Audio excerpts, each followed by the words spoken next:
Hi, I am investing is common sense. I am going to discuss with you about Lotte Chemical Titan.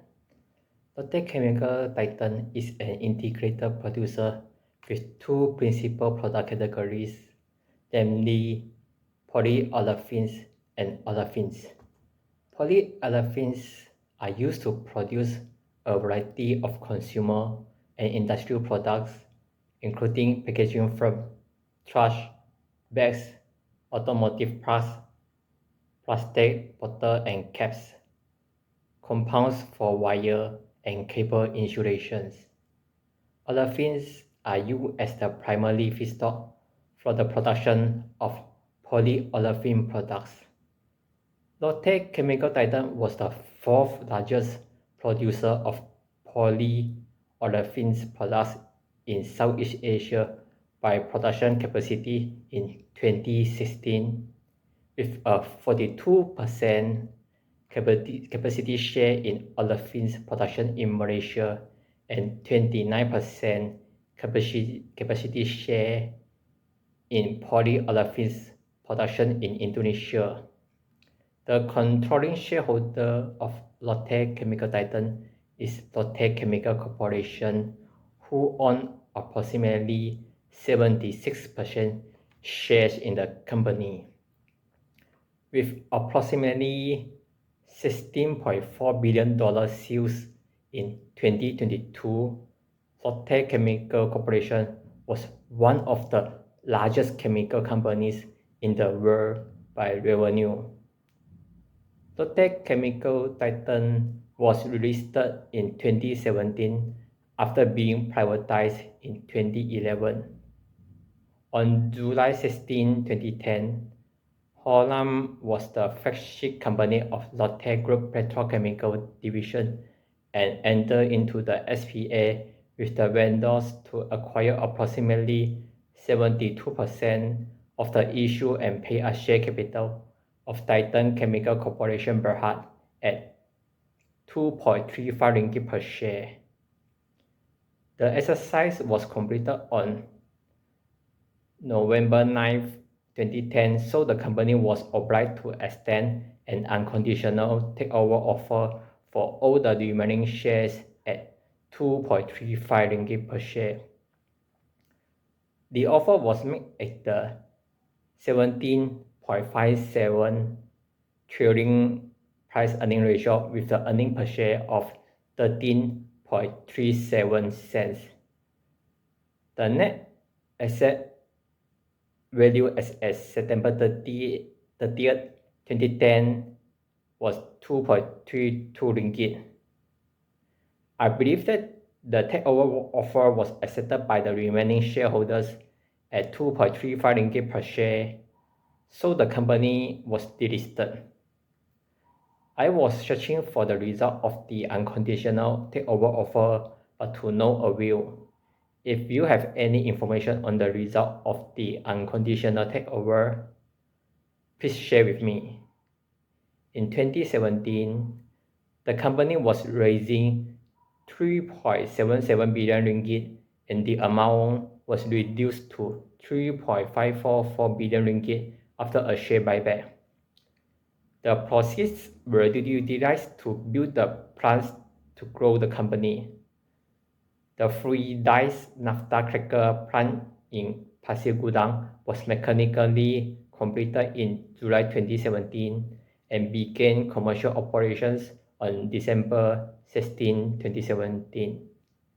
The total nominal capacity of ethylene propylene grew by 11.7% to 3,368 kilotons per annum in 2017.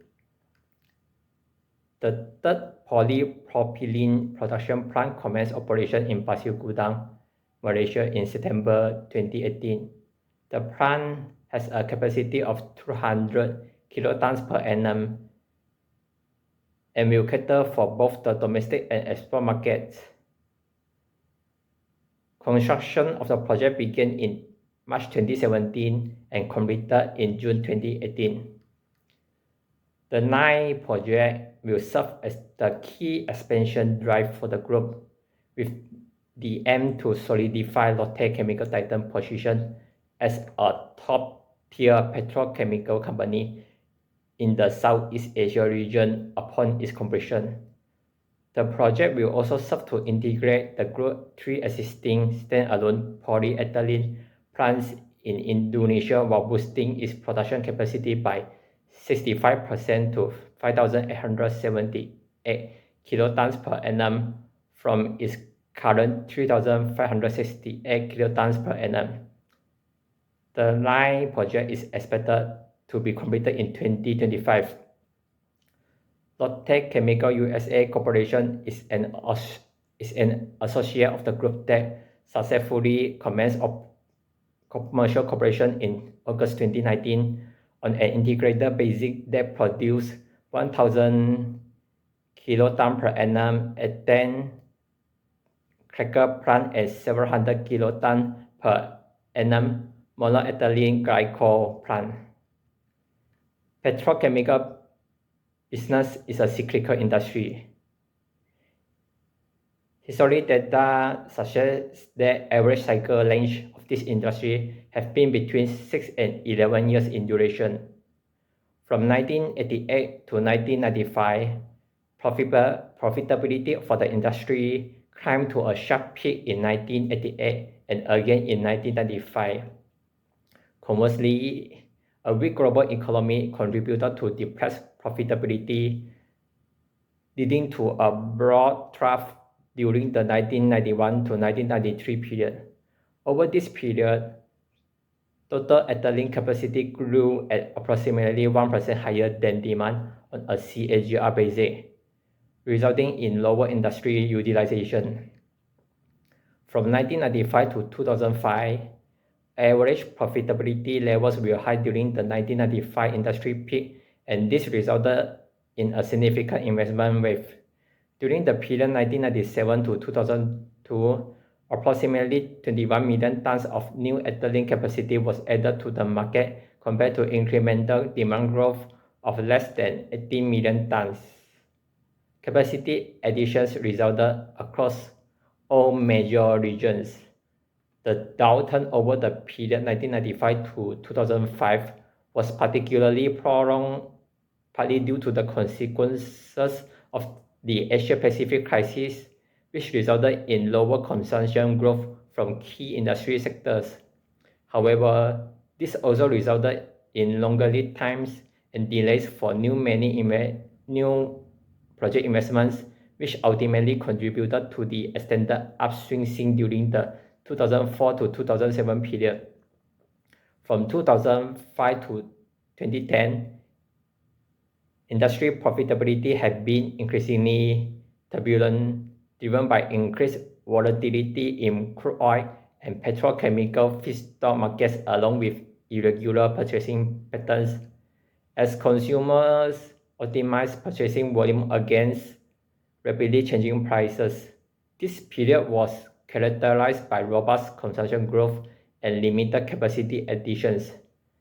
Average industry profitability steadily increased through 2005, remaining at a broad peak through 2007. From 2008 to 2010, the industry experienced a downturn in profitability, which was partly attributed to a fall in global GDP and sharp increase in incremental petrochemical supply.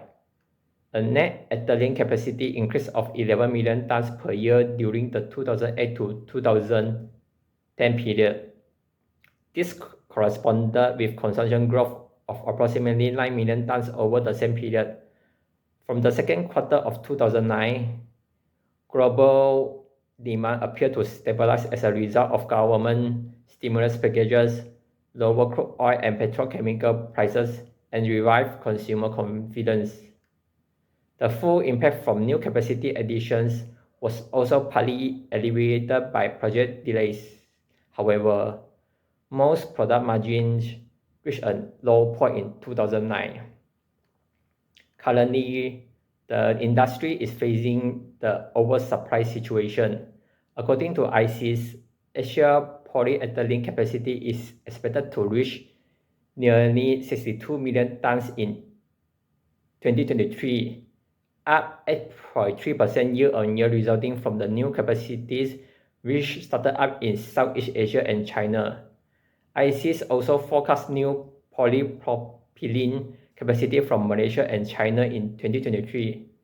The Petronas $27 billion state-of-the-art Penang integrated complex will have a production capacity of over 3.3 million tons of petrochemical products per year, is poised to be a leading refinery and petrochemical hub in Asia. Maybank Investment Bank, in a July 4, 2023 market outlook report, gave a sell on Lotte Chemical Titan and forecast that Lotte Chemical Titan could see its domestic premium around $50 to $100 per ton completely erode by first half 2024. The company also gave the operating rate guidance of 70% to 75% for FY 2023, which was below 6-year average plant utilization rate of 81% and expected lower GDP growth globally in 2023 will have an impact to the demand growth of the products. The company is a price taker. This means that the producer has no control over its price because the product is not differentiated. Generally, Lotte Chemical Titan gross profit follow the trend of margin spread, which means the difference in the price between the products that they sell and naphtha.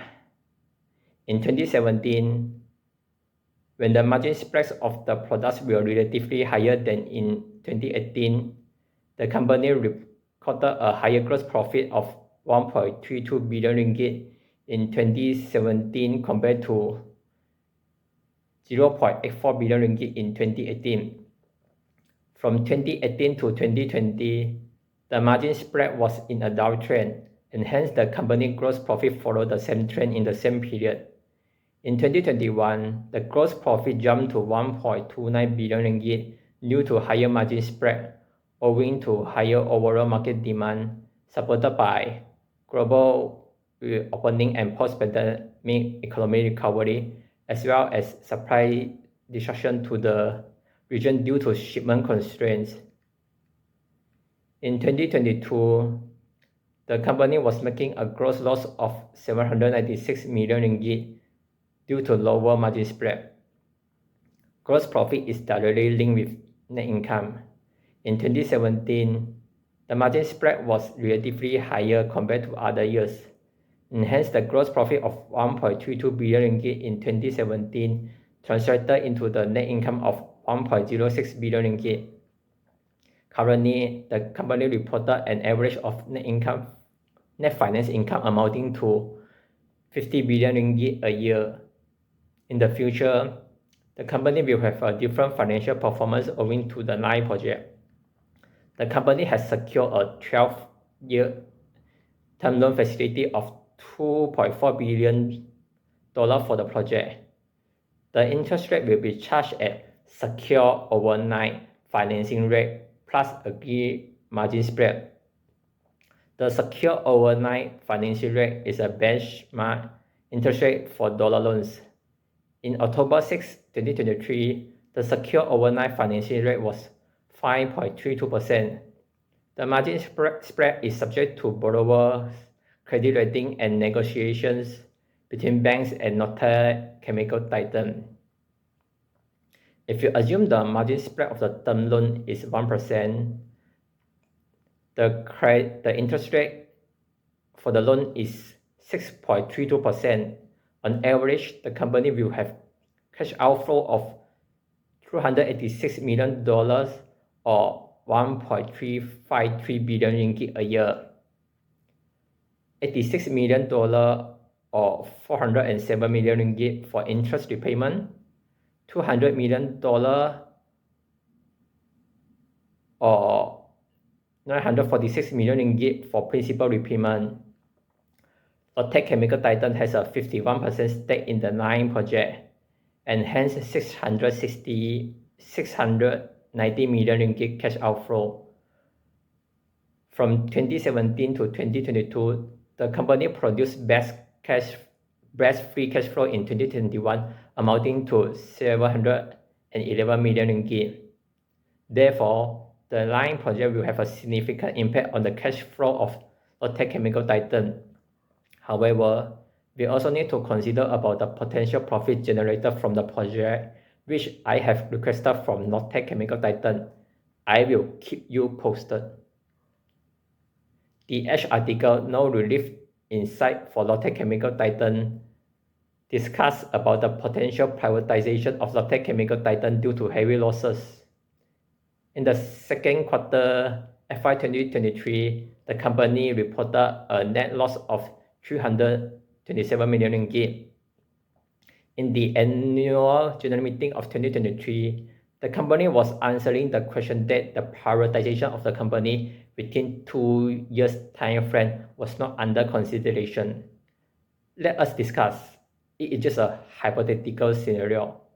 What if the company were to make a takeover offer in 2010? The company was offering to privatize at the price to book value ratio of 1. Based on the 5.25 ringgit net asset value in 2022, it represented a 360% premium to the 1.14 ringgit share price in October 5, 2023. However, the company was losing money in 2022. If using trailing price earning ratio, the company can offer to buy at 0 cent. In another hypothetical scenario, in the future, the industry experience mean revision and move towards average profitability level from the current downturn. This industry average cycle length have been between 6 to 11 years in duration. The company is trading at 0.21 price to book value ratio due to heavy losses. The management is bearish for the outlook for this year. If the trend does not stop, the net asset of the company will reduce accordingly. However, if the trend changes and the company posts a positive result, the company's share price can move towards its average historical price to book value ratio of 0.58. In this valuation methodology, the average yearly return depends on what the net asset per share will be. If you assume the company net asset per share will be the same from now until 11 years, and the share price will be 58% of net asset per share, average yearly return will be 9.3%. If the company net asset per share increase, the average yearly returns will be higher and vice versa. If anyone is interested in learning stock analysis, please contact me by my email. My email address is in the description. I passed CFA program in 2 years and achieved a distinction for my master's degree in finance, investment, and risk from University of Kent. Thank you.